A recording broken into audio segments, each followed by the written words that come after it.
तकलीफ थी दुष्यंत चौटाला की माथे की फूट रही थी क्या? फिर मारा गया क्यों था लोग? सर, लोगों का मानना है कि तीन फैक्टर छोड़ के, तीन तलाक, राम मंदिर, धारा 370 छोड़ के और बीजेपी कोई काम नहीं गिनवा सकती है। किन मुद्दों पर जनता उनको वोट करे? 2019 में भी ऐसी एक चर्चा चली थी कि गौड़ साहब यहाँ भिवानी से लोक विधानसभा के प्रत्याशी हो सकते हैं, लेकिन धर्मवीर सिंह ने आपकी टिकट कटवा दी।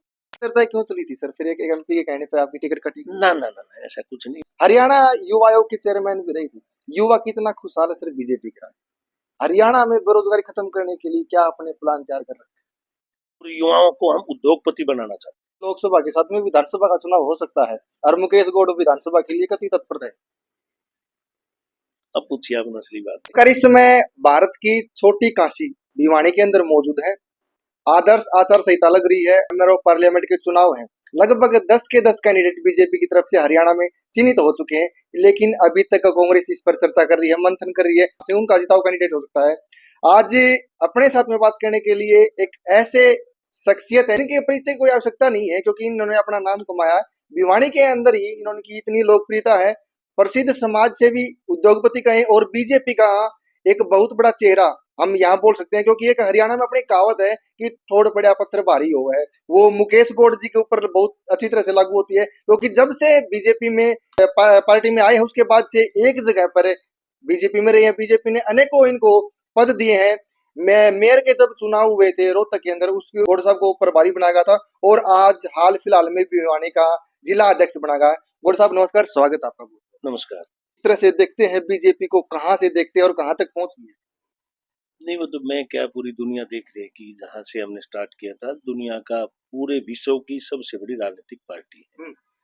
और सिर्फ राजनीतिक दृष्टि से कहूँ तो हरियाणा हिंदुस्तान के अंदर तो आज जो कभी हमने कल्पना कभी की होगी हमारे पुरखों ने, उसको हमने पूरा किया है। आने वाले चुनाव में जिस प्रकार का उत्साह लोगों के बीच में है, कार्यकर्ताओं को नहीं अपितु वोटर को जिस प्रकार का उत्साह मोदी जी की कार्यप्रणाली को लेकर के है कि एक मौका और उनको और मिलना चाहिए, उसको लेकर के हम कॉन्फिडेंट है। 2019 का जिस तरह से चुनाव हुआ था, वोट बैंक हुआ था, क्या वही तरह का माहौल 2024 में देखने को मिला?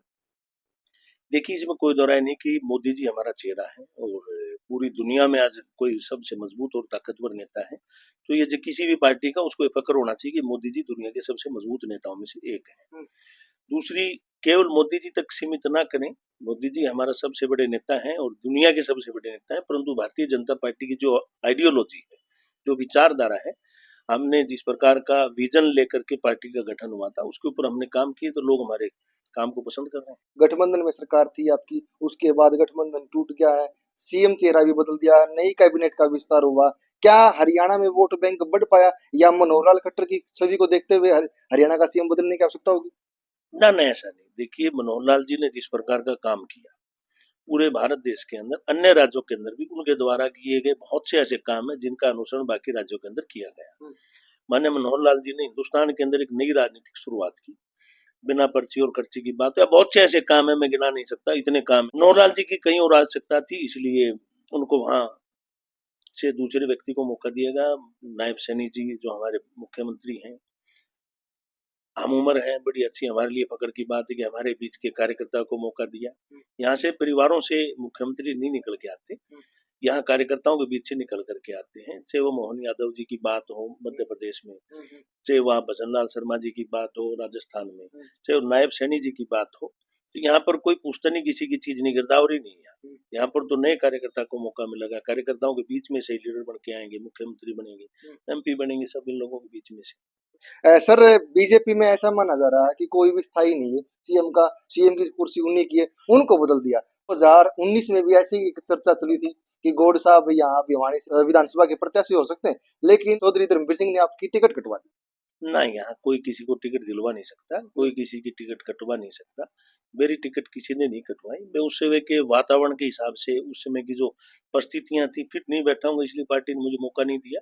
और 19 में क्या, मैं तो 24 में भी तैयार हूँ। पार्टी अगर कहेगी मैं चुनाव लड़ने के लिए भी तैयार हूँ। यह चर्चा क्यों चली थी सर? फिर एक एमपी के कहने पर आपकी टिकट कटी? ना ना ना ना, ऐसा कुछ नहीं। तो जनता है, जनता कुछ भी बोलती बोलेगी कुछ न कुछ तो ऐसा नहीं। पार्टी को लगा होगा कि इन परिस्थितियों में मेरी बजाय को और बेहतर विकल्प हो सकते हैं, तो उसको मौका दिया गया और बहुत अच्छा हमने वहां से चुनाव लड़ा। तो में जेजेपी के साथ में आपका गठबंधन था, उसमें 4.5 साल आपका अच्छा कार्यकाल रहा। गुणगान अच्छा कर रहे थे कि सरकार अच्छे से चल रही है, लेकिन जैसे ही गठबंधन टूटा है उसके बाद बगावती सुर शुरू हो गए हैं। नहीं, दुष्यंत जैसा हो तो खैर मुंगेरी लाल के हसीन सपने हैं, जनता ने देख लिया और भारतीय जनता पार्टी ने भी उनको एक मौका दिया था। प्रदेश की उस समय की परिस्थितियां थी, उसी हिसाब से उनको साथ में हमने मिला करके काम शुरू किया था। गठबंधन की एक सरकार बनाई थी, परंतु उन लोगों की जो फितरत थी उससे वो लोग बाज नहीं आए, जिसकी वजह से ही आज वो हमारे से अलग हैं। और अब उनको लगता है कि हम काम अच्छा नहीं करे, 4.5 साल यहाँ क्या कर रहे थे, तो उनको सोचना चाहिए। सर, कांग्रेस अभी तक मंथन कर रही है, आपने 10 के 10 कैंडिडेट अपने चुनाव मैदान में उतार दिए, प्रचार प्रसार चल रहा है आपका। नहीं, कांग्रेस का मंथन क्या, कांग्रेस में तो आज स्थिति ये है कि कांग्रेस में लोग चुनाव लड़ना नहीं चाहते, क्योंकि चुनाव लड़ने का तब तक आनंद है तब जीतने की संभावना है। कांग्रेस के उम्मीदवारों को पता है कि जीतने की कोई संभावना तो है नहीं, तो हम हार का टिकर अपने आप के ऊपर क्यों करें। तो यहाँ पर वो देसी भाषा में कहा करें तेसर, जैसे मैं यहाँ की बात करूं तो कई बार जिक्र आता है कि श्रुति चौधरी चुनाव लड़ेगी, ठीक है, हमारे इलाके की हमारी बेटी है, बहन है, परंतु तेसर कौन करवाओगा। खेत में जब अढ़ाई वो खेत को बांधते हैं तो कहते हैं तेसर हो करनी पड़ेगी, उसके बाद में विदाई होगी। तो ये हमारी बहन बेटी है, तो इसलिए पीछे हटती होगी। कभी दान सिंह जी का नाम आता है, तो कोई ऐसा यहाँ पर किसी में उत्साह नहीं है कांग्रेस में। और भारतीय जनता पार्टी ने तो कैंडिडेट पहले ही उतार दिए। देखिए, एकमात्र ऐसी पार्टी है 116 मेंबर ऑफ पार्लियामेंट को रिप्लेस किया, परंतु केवल एक जगह पर किसी ने फार्म अप्लाई किया हमारे खिलाफ। हम संस्कारवान पार्टी के कार्यकर्ता हैं, और कार्यकर्ता जो पार्टी की जो हमारी लीडरशिप है, जो निर्णय लेती है, उसके ऊपर हम फूल चढ़ाते हैं। इसमें आपने किसान का एक जिक्र किया है, किसान जैसे बाई करता है, वो दोसर हो गया, दोसर करने के बाद में तेसर की जरूरत को नहीं, सुतरापान हो रहा है, तो अब कांग्रेस को जरूरत नहीं है कि यहाँ से शुरुआती चुनाव मैदान में आ सके।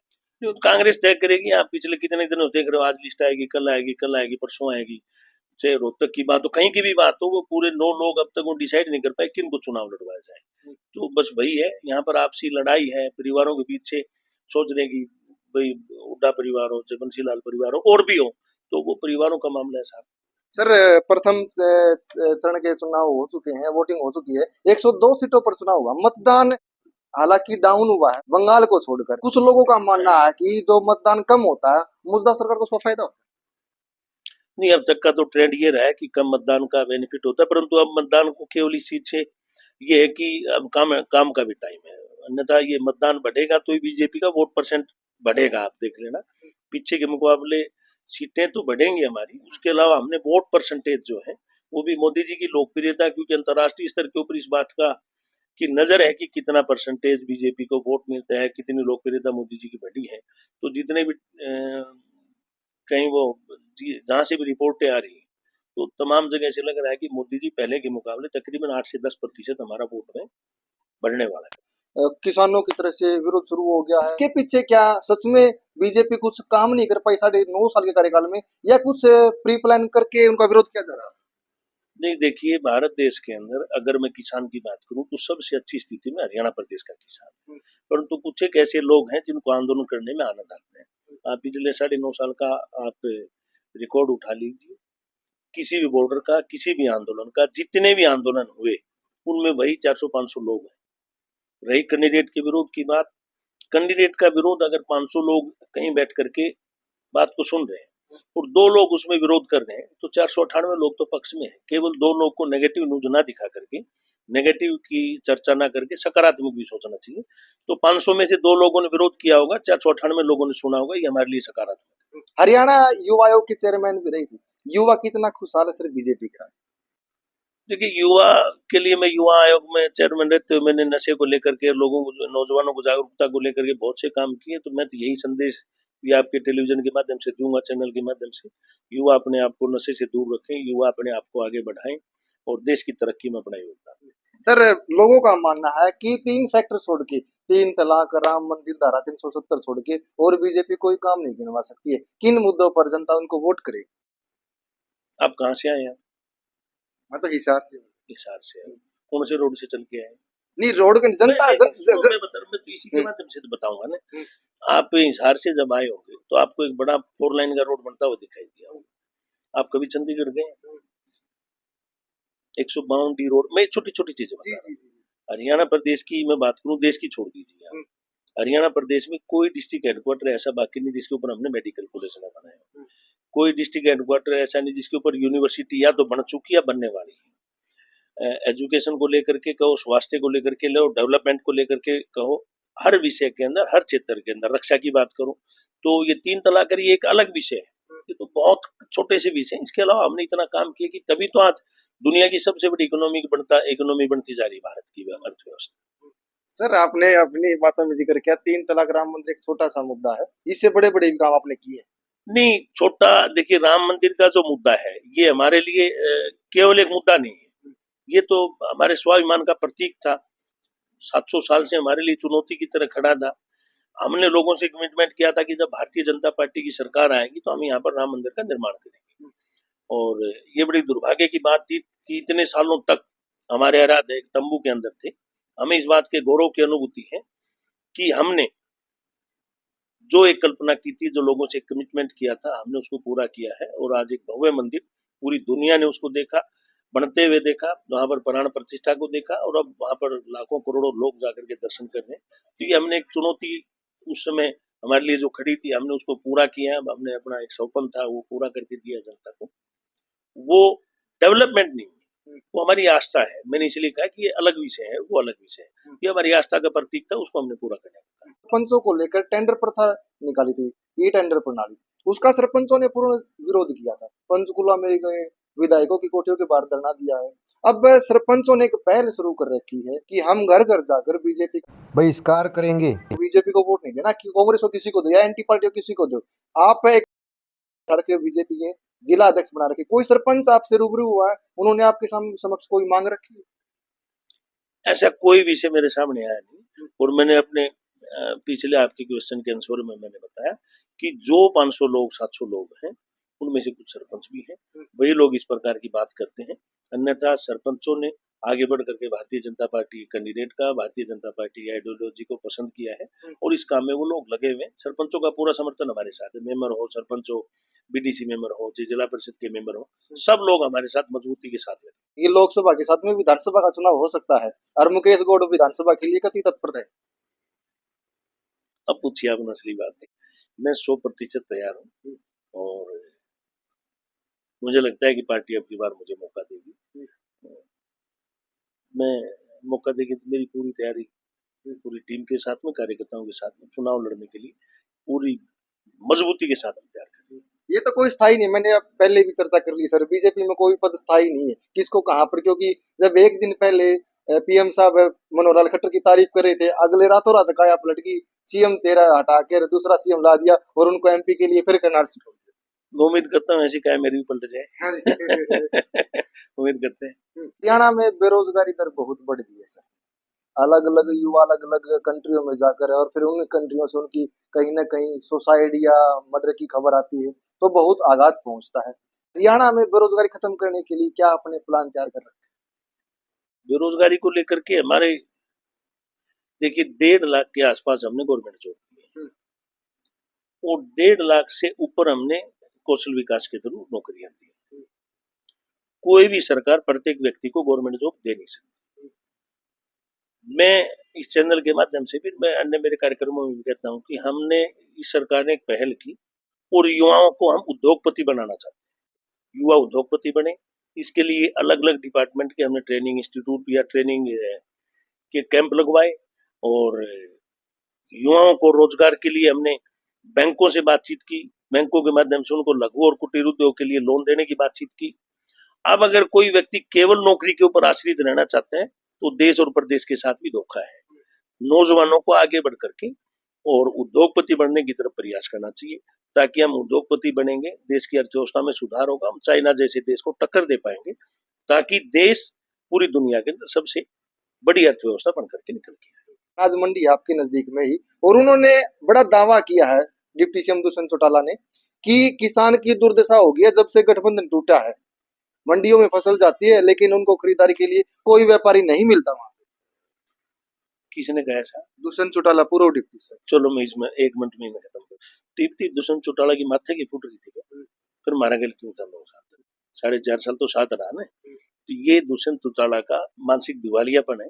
इस प्रकार की स्टेटमेंट देकर के अपने 4.5 साल उसने 7 राज्य इस पार्टी के, अब उसको 1 महीने में 2 महीने में इतना फर्क आ गया कि मतलब यानी कि इसका मतलब सारी कमांड उसके हाथ में थी। उसका मानसिक दिवालियापन है। आज तक वो बेचारा महसूस कर रहा है कि मेरे साथ क्या हुआ, और हुआ इसलिए कि उसकी चोरियां पकड़ी जा रही थी, उसकी चोरियां बढ़ती जा रही थी। पार्टी को ऐसे लोगों से, कि हमारी आइडियोलॉजी और उनकी आइडियोलॉजी, उस समय प्रदेश की जो परिस्थितियों के आधार पर हमने सोचा भी ठीक है, एक नई प्रदेश के ऊपर अतिरिक्त बोझ ना पड़े और इसी हिसाब से हम काम चीज चलाएं, परंतु आखिरी में इनके पाप इतने इकट्ठे हो गए कि इनसे पीछा छुड़ाना था। 1% महिलाओं की भागीदारी दी थी और लोकसभा में एक भी टिकट महिला को नहीं दिया, केवल रतनलाल कटारिया की मिसीज को दिया क्योंकि उनकी आरक्षित सीट थी। क्या 33% भागीदारी है इसमें महिलाओं की नहीं है? नहीं, 33% केवल हरियाणा से पूरी करो आप, और अन्य प्रदेशों से भी। आप 1943 में देखोगे तो हमने बाकी पार्टियों के मुकाबले ज्यादा महिलाओं को चुनाव लड़ाया है, और महिलाओं को हमने मौके बाकी उस तरीके से भी दिए हैं ताकि अपनी लीडरशिप आगे लेकर के आए और अगले चुनाव तक और भी आगे बढ़ करके आए। केवल हरियाणा प्रदेश की आप बात करेंगे इससे नहीं, क्योंकि लोकसभा का चुनाव है, प्रदेश का चुनाव नहीं, राष्ट्रीय स्तर का चुनाव है। तो उस हिसाब से आप देखेंगे तो बहुत महिलाओं को हमने मौका दिया है। बहुतायत में हमने बाकी पार्टियों के मुकाबले बीजेपी ने ज्यादा बहनों को मौका दिया। 400 पार का ट्रेंडिंग चल रहा है सर, इसमें मानते हैं भिवानी भी 400 पार में शामिल होगा? भिवानी क्यों नहीं पार होगा? भिवानी है तभी 400 होगी। भिवानी सबसे पहले शामिल होने वाली सीट में। चलो गौड़ साहब, आपने समय दिया, आपका बहुत बहुत धन्यवाद। Thank you. ये थे प्रसिद्ध समाज सेवी मुकेश गौड़ जी। इन्होंने एक एक बात का बड़ी बेबाकी से जवाब दिया और कितने सहमत हैं, जो 400 पार का मोदी साहब ने नारा दिया है उससे आप कितने संतुष्ट, और कमेंट सेक्शन के माध्यम से अपना जवाब जरूर लिखिए। धन्यवाद।